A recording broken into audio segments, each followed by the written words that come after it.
Bienvenidos a este nuevo tutorial en el cual vamos a ver cómo configurar nuestra ID de Synology para conectar de forma rápida a nuestro Synology desde el exterior, si lo tenemos configurado. Para configurar nuestra ID de Synology simplemente tendríamos que ir a panel de control, en Quick Connect. Aquí podríamos registrar nuestra Quick Connect ID. Tendríamos que habilitar Quick Connect y registrarnos en las cuentas. Aquí simplemente crearíamos con nuestra cuenta de correo electrónico.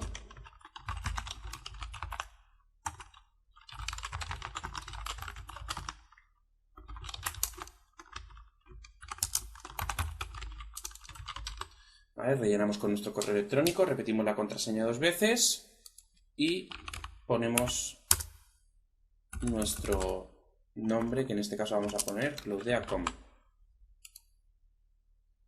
Una vez registrada nuestra cuenta de correo con nuestra contraseña, simplemente elegiremos nuestra ID para el Quick Connect. En este caso vamos a poner Cloudea Test.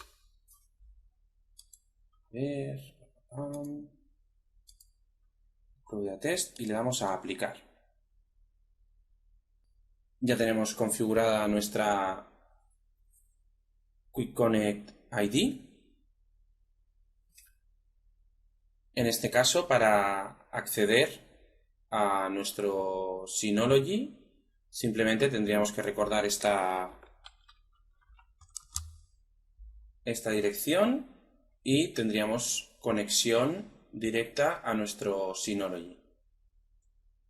En este caso, como estamos dentro de la red local, no nos ha hecho falta configurar nada de acceso remoto, pero en próximos tutoriales veremos cómo poder acceder a nuestro Synology desde el exterior. Muchísimas gracias. Espero que veáis nuestros próximos tutoriales y que nos sigáis en cloudea.com/blog, en nuestro canal de YouTube o que visitéis nuestra tienda online cloudea.com.